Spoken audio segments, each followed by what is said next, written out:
আসলে আমরা ২০১৯ সালে আমি সাদ্দাম মাল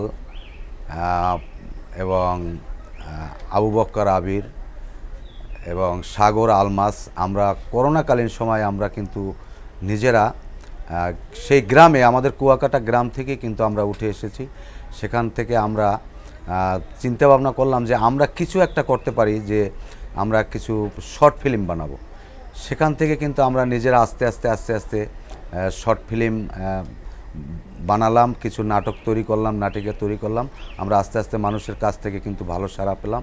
সেখান থেকে কিন্তু আস্তে আস্তে আমরা ভালো কিছু অফার পেলাম, ভালো কিছু কাজের অফার পেলাম। তখনই কিন্তু আমরা চলে আসলাম শহরে। যেমন এই বৈশাখী টিভির টেলিভিশনের রাশেদ সীমান্ত ভাই, তাকে ধন্যবাদ জানাবো। সে আমাদেরকে এখানে আসার সুযোগ করে দিয়েছে।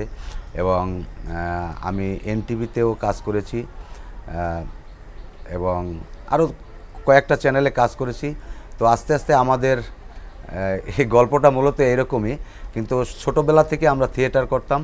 থিয়েটার করার পেছনেই কিন্তু আমার মূল উদ্দেশ্য যে এখান থেকে কিছু একটা করব। কিন্তু করোনাকালীন সময় যখন আমরা সুযোগ পেলাম, তখন কিন্তু আমরা এই যে শর্ট ফিল্ম তৈরি করা শুরু করলাম, সেখান থেকে আমাদের এখানে আসা।